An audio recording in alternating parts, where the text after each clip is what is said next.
I want to tell you about a horse we drove to school, and we used to work it in the field, and going out to the field was always all right, no problem at all. But coming home, of course, we always drove her tied to the horse next to her, to the hem of the horse, and so she couldn't do anything. She couldn't walk any faster than that horse walked. And coming up, by the time we got to I'd say 100 yards from the barn, she just go crazy because she had eaten too much loco weed, which made her horse kind of crazy. And she would get so excited she was walking on her hind legs all the time, going up that hill. And then she'd get so frustrated not being able to go fast as she wanted to, she'd sit down.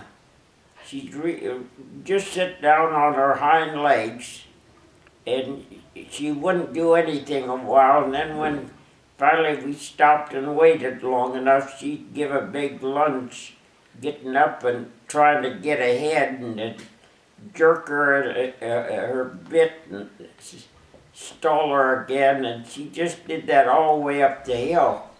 Well, when we had a real nice horse before her to drive to school, but that horse got so old that my dad thought we ought to drive another horse, and he gave me that horse to drive. Now, I had an older brother with me, but I was quite a little bigger than him, so it kind of seemed like it was mostly up to me to do that kind of work, is seeing that we could control her, and the kids, when the teacher and all the big boys would come out and help hold her, we'd put a couple of ropes on her bridle, and they would stand trying to hold her, and she'd be jumping around, tearing around, sitting down, and first we'd put my younger brother and my younger sister in little stools right in front of where my older brother and I sat, and that horse, they were so scared of her that they just put their head in their lap and cry from the time we put them in the buggy until we were about home. And when we'd say turn her loose, she'd just take a big lunge forward and turn, and we had to go out just off the schoolyard and make a left turn, and that buggy would be just throwing up dirt all the way around. It was sandy soil there, it was throwing up dirt, and we parked on the one side of the coal house. We had a house where they kept coal for the furnace for the school, and she turned a little too fast and hit that coal shed, and actually took it off its foundation. She was that crazy. And all the kids, the little kids, they'd start out way ahead of us, and when they saw us coming, or even before we come, they were crawling out off the road and getting 100 yards from the road. They were that scared of her. And one time, we were pulled so hard, we had 2 miles to go, and we were about a half a mile into our trip, and the line broke on my side, and before I could let loose of us, she had crossed the bar pit and was running up along the fence there. And there were steel posts they'd put in, a new fence there. And I had to step between that. Buggy didn't really have anything to hold on to after you got outside, because it was U.S. mail wagon my dad had bought for her, and there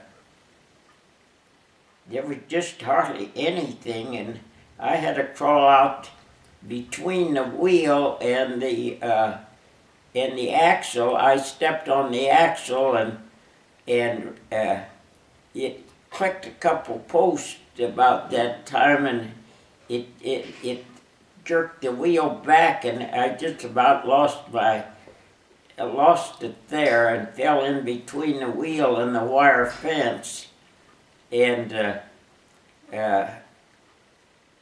but I did get out there and got on the shafts, which is the wooden part that goes forward to hold to control the buggy, so it wouldn't go any faster than the horse was running.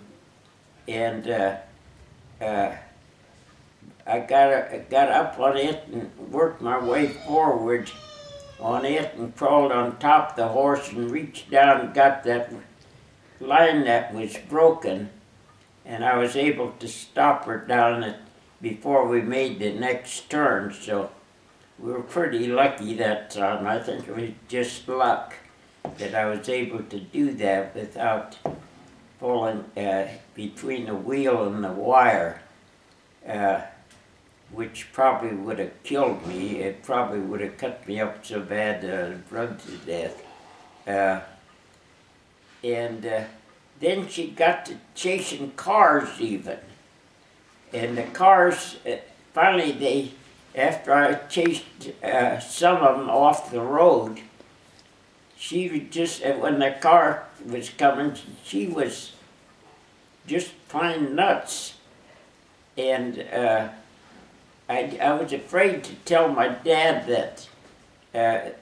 My older brother says, "Why didn't you tell Dad?" And I says, "Well, I just didn't want to." He'd say, "Oh, go ahead and drive her. You know how to drive a horse." And I didn't think it'd do any good, so I didn't tell him. But she was plain nuts.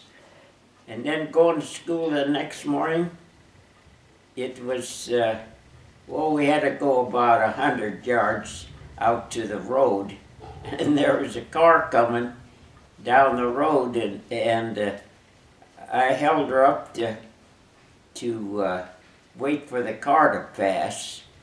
And when that car was about to her, she just lunged at it and put him up off the road, right up on the bar pit again. And I don't know, my dad never did see that, I guess, but she was, and them kids, they cried all the way home. And well, tell you the truth, I couldn't think of anything else but how am I going to get that horse hooked up after. I didn't learn anything after afternoon. It was scary for me.